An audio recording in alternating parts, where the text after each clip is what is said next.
Welcome everybody. Namaste, Sat Sri Akal, Assalamu alaikum to everybody.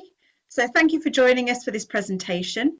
So this presentation is about the Kaagaz project, which we ran online for 6 weeks, and also the online exhibition that we're running at the moment. So I'm going to share a presentation with you just to start.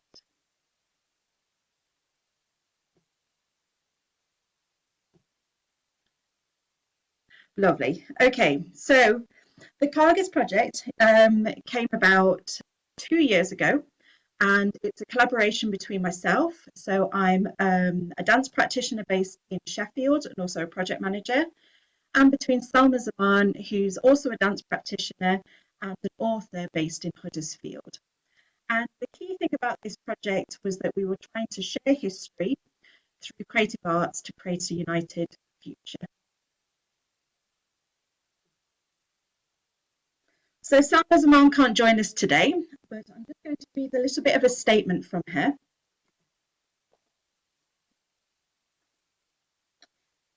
So, apologies for not being here in person due to a medical procedure that I've had done recently. Thank you for being here and supporting the Kaagaz project. It means a lot to both of us. So what can I say? It started as a simple idea 2 years ago, and here we are today doing a presentation about it. As we face the world pandemic and its restrictions, we were not able to deliver the sessions in schools as we'd planned. We adapted the project so that we could offer virtually, and we were lucky enough to still have our partners on board and even new schools come on board.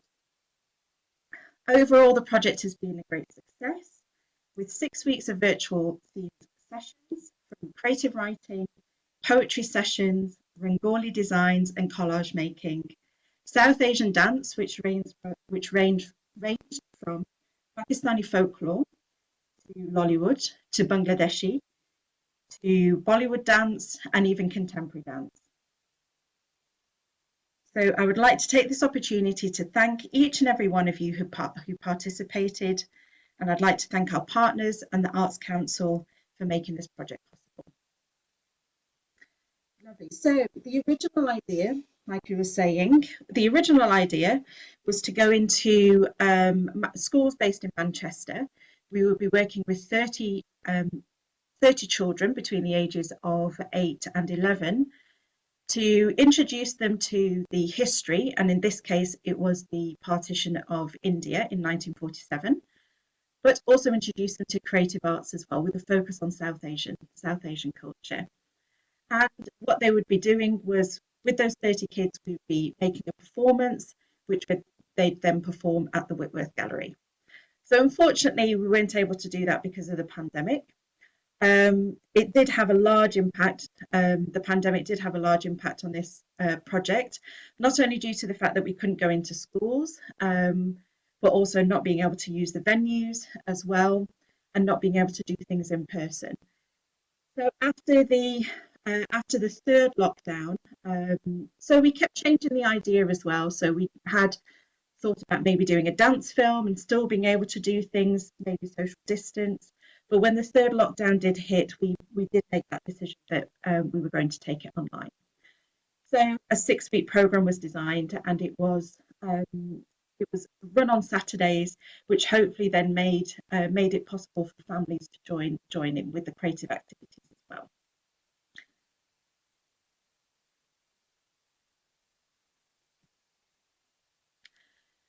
So our aims with this one, like we've just touched on that before, so it was about connecting with South Asian heritage. So that was one of the key things that we wanted to focus on as well. And it should connect with people from varying backgrounds. So you didn't have to be from South Asian heritage to connect with this project.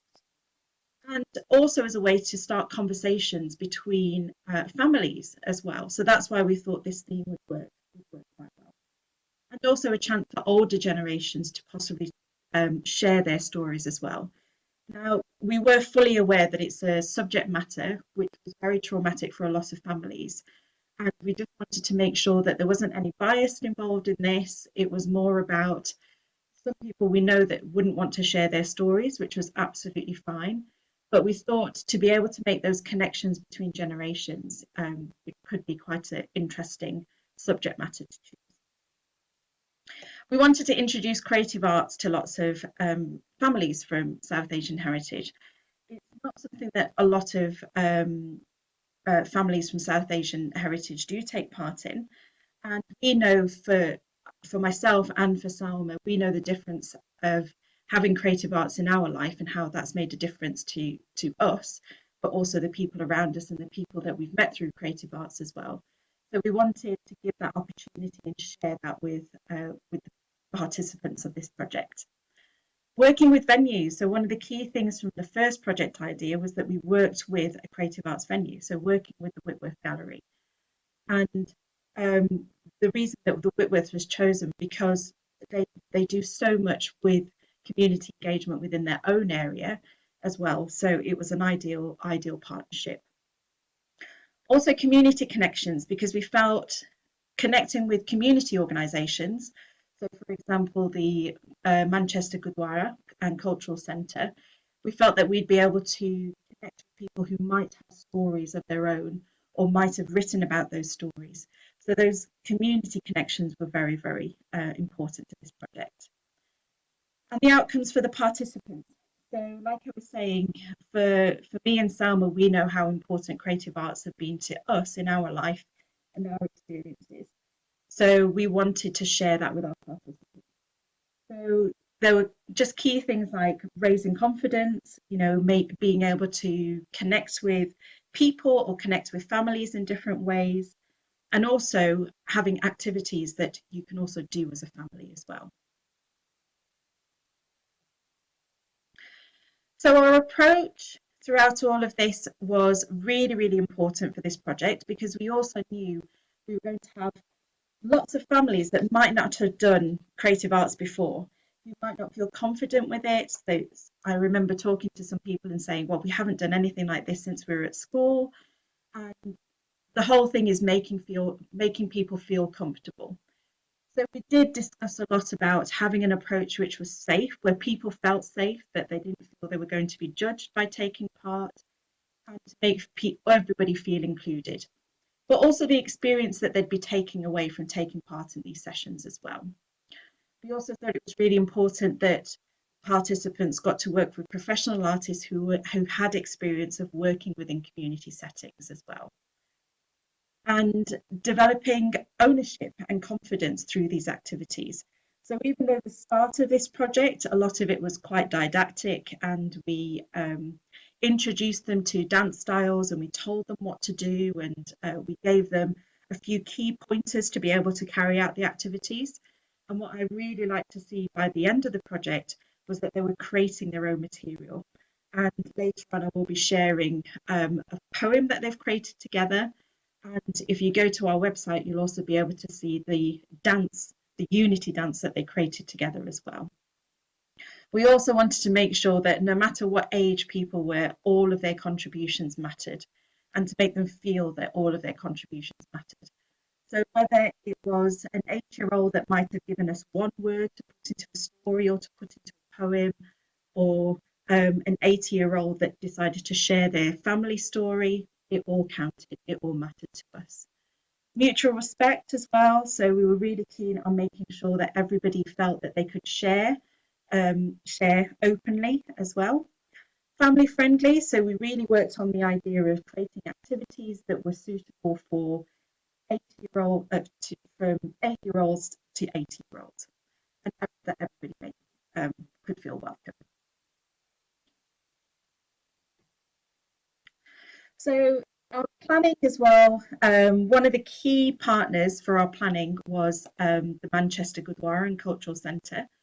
So Salma was very fortunate that she was able to go into the Gurdwara, and we had a focus group at the Gurdwara, and that was vital for this project because they were brilliant at sharing their stories, so all their family stories. And that became a key part of our research, but also how our activities were thought out as well. We also did a general call out for people to share their stories as well. So we did get stories back that way as well. We thought about books and websites we could use as well. So um, with this history as well, it was thinking about what would be appropriate, thinking about appropriate material, how we might have to adapt certain readings and things as well. So our focus on the books. So these are some of the books that we did use in our sessions, and we took extracts, and they were then used, and they were then used in the sessions, but the theme carried on, and they formed they formed the basis of the activities that we were doing as well. So recruitment for this project was quite challenging. Not only did we have the pandemic to think about, it made it very difficult to recruit people. There was a lot of interest in this subject matter. So when we were posting things on social media, when we were doing call outs, lots of interest in the subject matter. It's something that people, especially people from South Asian heritage, the older generations, are very, very keen to make sure that those messages and that part of history uh, gets told throughout the generations and told to the younger generations. So every time we mentioned this subject matter, lots and lots of interest. But what we did find was that in terms of participating and getting people to sign up for this project, where they'd have to commit to doing activities or getting their family involved and being there on a Saturday morning, that was more challenging. And it is something that we'll do in our evaluation to think about how we can overcome that for future projects. We also found communication. So I'm used to either communicating via email for projects, and what we found was that WhatsApp was the best form of communication, or going back to telephone conversations. So for a lot of people, those one-to-one conversations, explaining what the project was about, how they'd be involved, what they'd be doing that through WhatsApp and doing that through telephone conversations was more effective than doing it via email or on social media. So our original team was made up of three. So myself and Salma would be the project managers and the creative directors on this project. And our original team were three artists that would have been going into the schools in Manchester to teach the subject matter over 8 weeks. And then me and Salma would be taking over to finalise the performance that they would have been doing at the Whitworth. And because the project idea had changed, it actually gave us the opportunity to expand our team as well. So we were able to bring on other artists. So in the end, we had a team of 8 artists, another 8 artists that we brought onto the project. And I really feel that it added so much to this project. So we were able to bring in professional artists that specialised in Bhangra dance or Kathak or Bangladeshi folk dance. And that I just think that added so much to the project that made it much more enriched. And we weren't limited by locality now, so it wasn't just about people that could travel to Manchester. We were able to use more artists. So our online program, like I was saying, this generally we knew that the partition of India was our underlying theme. But then during our research, we also found some sub-themes as well. And this became the basis of the sessions that we ran, and it would have been the basis of the performance that we would have been doing with the children if we got the chance to work in Manchester. So our themes as well, we were also thinking about things that are relatable now. So it's not just about the historical side of it, it was what themes could young people as well as old people relate to now. So our themes became home, journey, belonging, dreams, hope, and unity. So each of our 6 weeks was themed around those themes. So the general program was we started with an introduction about the theme. We'd also use an extract from a book or a poem or one of the stories that's been handed to us as the start to start that theme. And we were really lucky that we were able to get some guest speakers on board as well. So we had Andrew Vaughan from the Whitworth Gallery, who was able to talk to us about exhibitions that they've had at the Whitworth Gallery, which are focused on South Asian heritage. We also had Samir Butt, who joined us from, who's now based in Manchester, but took part in the BBC documentary, My Family, Partition and Me. So it was lovely to hear about his accounts, his first-hand account, not only taking part in the documentary, but he also travelled with his grandfather at that time as well, and his account as well. We used a lot of imagery for inspiration. So we used imagery that we'd taken from one of the exhibitions from the Whitworth Gallery, but also images that were taken from the Partition Museum as well, which were made available to us. We had permission to use from the Partition Museum.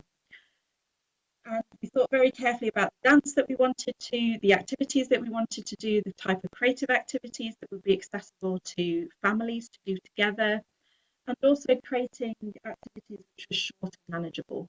So even though on a Saturday morning the participants were with us for 2.5 hours, or we devised a programme which was 2.5 hours, each section was either 30 minutes or 45 minutes long, and people could dip in and out as well. So we didn't want people to feel that we did have people that joined us for the full 2.5 hours, but then we also had young children that might have joined just for 30 minutes or here and there as well. So we wanted to make people feel that they could dip in and out of it as well and do things that they felt comfortable with. So I just wanted to share some of the testimonials as well that we got from people.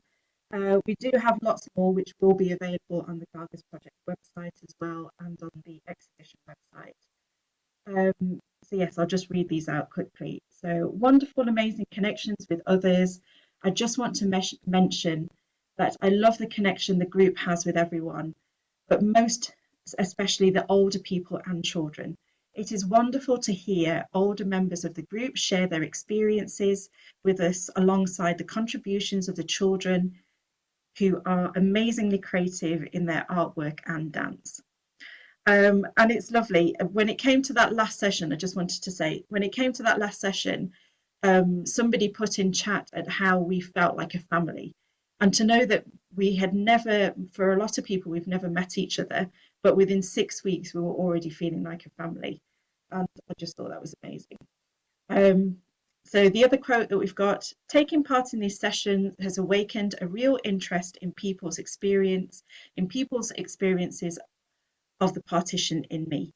I'm currently reading Moth by Melody Razak and watching BBC programmes about the partition, all down to taking part in the project. Thank you very much. So it's lovely to hear these statements from people, and like I said, they will be available on the website. So as a way to share all the contributions that the participants had made, so like I said, the participants, on average, we had between 25 to 30 participants every week. We gave people the option to have their cameras on or off, just whatever they felt comfortable with. They could participate in as little or as much as they wanted. And we were just absolutely amazed by what was created by people, and not just young people taking part in the dance. We had older generations taking part as well, older generations writing poetry and creative writing. So we just wanted to give the opportunity for them to feel proud about what they've created as part of this project. So that's why we've got the online exhibition. So the online exhibition is currently running, and it probably will run past the 15th of August as well. I think we'll make it available for longer as well. So this is a chance to see what all the participants have created. There's poetry, there's creative writing in there, there's images that they've shared, there's audio that they've shared, there's artwork that they've created as part of this. And people that weren't able to join us on Saturday, they've even contributed. So even though they weren't able to commit to the Saturdays, some people have even shared their own history or shared poetry with us as well. So it's all available on the website. And keep coming back to the website because we'll be adding things as we go along. So the website address for the exhibition is www.kaagazexhibition.wordpress.com. And the project website is also available. And on that project website, you can also see the activities that were made available. So you can do some of these at home as well for yourself. And it gives you a list of the programs so you can see the content of the project as well. And that's available on www.kaagazproject.wordpress.com. I'd also like to say at this point, we've also created home activity packs. So we were also aware when we started working with community groups that there were people that don't have access to laptops and don't have access to devices. So our community ambassadors are working with us, and over summer, we've created activity packs based on what we've done as part of the online project, and those will be available. And our community ambassadors who are based in Huddersfield and Sheffield and Manchester as well will be handing these out to families as well. So we know that we can get those same activities out to people that don't have devices as well.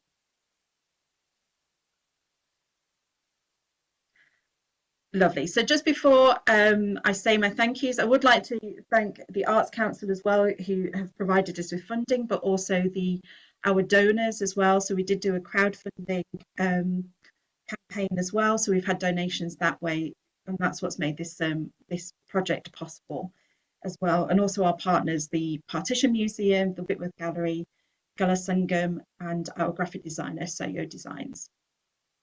So just before we finish, I'd also like to say, if anybody is interested in this project, this was a pilot project. And if anybody is interested, if you think you might know a school that would be interested in having this project, or a community group, or a community organisation, or a cultural group that might be interested in us taking this project to you, it could be done online, or we can try and organise it within your venue as well. Please do get in touch. So Solma's mobile number is 07974 008 239. That's 079 74 008 239. Or mine, which is 07719 149 352. That's 07719 149 352. Or you can email us at thegagazproject@gmail.com. So just to finish off, I'm going to share our retrospective video that we've created for our participants. And this is an overview and a look back at all the fantastic work that they've created through the project.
You give hope.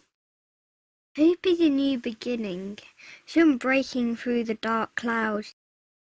A time for change, for us to learn from events from the past. I wish for events of the past never to happen again.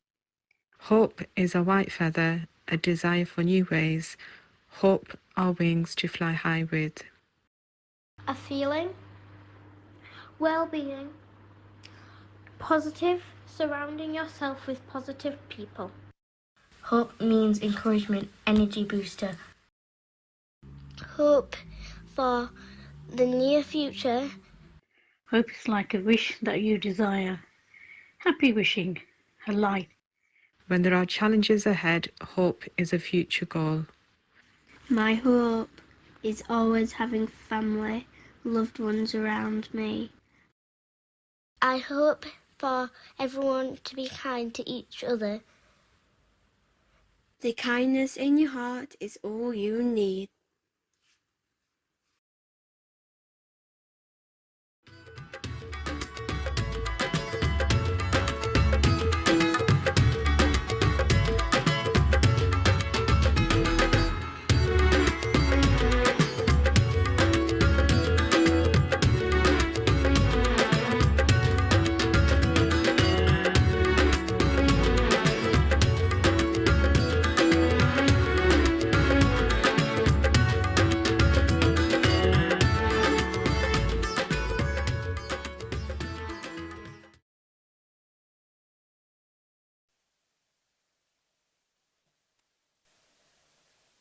Great, thank you very much. I hope you enjoyed our little retrospective about the Kaagaz project. And again, thank you for joining us and listening to this presentation. And if you are interested in the project, please do feel free to get in touch.